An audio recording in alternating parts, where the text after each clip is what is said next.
It's the time of year that we're setting intentions, making changes, and trying to get back into habits that we might have given up on.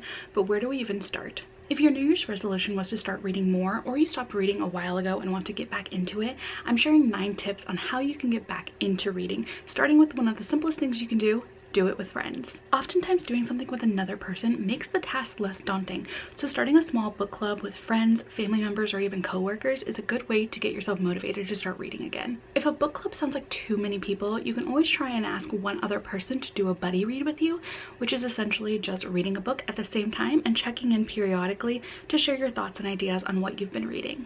But if you don't want to read with the people that you know in real life, there are almost always online communities hosting readathons, which are essentially themed reading challenges where they give you prompts and other tasks that you might have to complete within a month or longer, and it's really fun to have that type of community. So doing a quick YouTube search of the month that we're currently in plus readathon will usually give you a handful of things that you can participate in. I found that a mix of in-person book clubs plus online communities like my Discord, that's always linked in the description, have really helped me stay motivated because I don't want to let other people down. So if we agree to read a book together, I am more than likely going to finish that just so I can have something to talk about. Plus, I have a little bit of FOMO when it comes to reading, so I want to be able to chat with people about the books that are super popular and that everyone's excited about. So I've found personally that communities really do help you stay on track with your reading goals, and it just makes it feel less daunting. The next thing you can do to get back into reading is to do a little bit of a reset, starting with changing the genre that you usually read. By changing your genre, you're looking back at the books that you have once read and deciding if you're even interested in that anymore.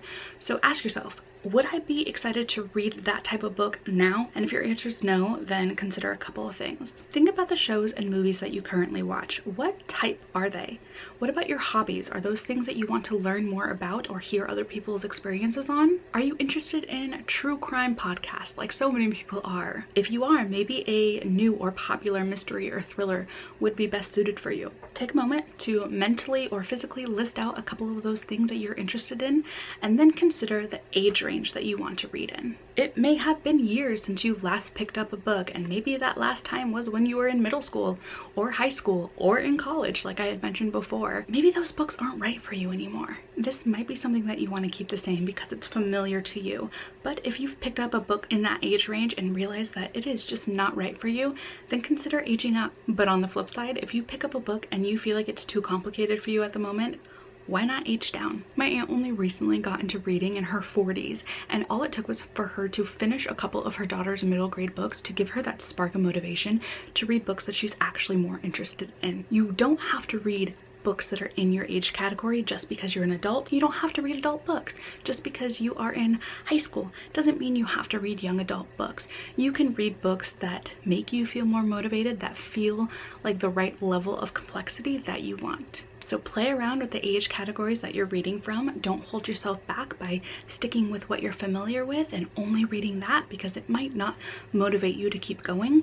But also don't force yourself to read books that you're just not interested in. If you don't want to read complex adult books, don't do it. I love reading a good middle grade every now and then. And this also ties into changing the medium that you're reading in. Did you used to read physically and now you don't feel like you have the time for that? It's happened to a lot of us and can be a major deterrent for why we don't want to pick up reading. Something that helped me was switching over to audiobooks and listening to them while I was doing things that didn't require too much focus, like cleaning, journaling, cooking, light work at my job, or walking and working out. Some people do like to do that while driving, but I feel like it distracts me a little bit too much on the road, so I personally don't recommend that one. But if audiobooks don't feel like they might be for you, try switching over to an ebook and reading on your phone or a Kindle. I got a refurbished Kindle and I actually really enjoy reading on it, sometimes more than physical books because of the weight of it, the size of it, and how easy it is to read in the dark too.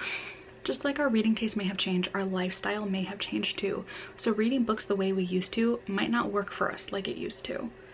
What else might not work for us? The books we currently have. When I was personally getting back into reading after years of only reading college textbooks and fan fiction, something I found helped me start getting back into reading was doing a big unhaul of the books that no longer interested me anymore. It might feel overwhelming to be surrounded by a bunch of books that you don't want to read anymore. You may feel guilty and feel like you can't read any books that you're currently interested in because you have a whole heap of books that you haven't read yet. Or you might feel like you've wasted money on all of these unread books and don't want to allow yourself to bring something new in until you've read the books that you've already bought. But I like to think about unhauling books just like any other decluttering you might do around your house. Sometimes things just build up to a point that it is too overwhelming and it is putting in so many mental blocks because of our environment, and it's okay to let some of that go. So I encourage you to go back through your books, read the summaries on the back or on the inner sleeve, and decide if it's something you're even interested in anymore.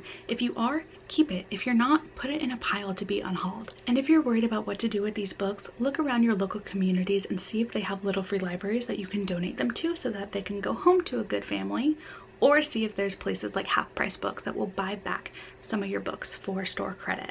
My biggest tip with unhauling books is to not let the decisions of past you stop current you from reading what you will enjoy. But now that you've started to refresh your reading, let's also refresh your TBR. This can be as simple as going to a bookstore or a little free library and finding one new book that you're genuinely excited about. Or you can find some recommendations online. Most readers I know use either Goodreads or Storygraph to keep a list of books that they're interested in. And both of these websites are great places to get some book recommendations. So now that you know the genres and age groups that you want to read in, you can browse those genres on Goodreads or explore recommendations through Storygraph's recommendation feature. Read through the descriptions of the books and maybe even a couple of reviews and see if it's something you're interested in. Then add it to your list. You can even scroll through Book Talk, BookTube, or Bookstagram to find some books that really excite you. So now that you picked a book, you might be wondering, how do I even do this reading thing?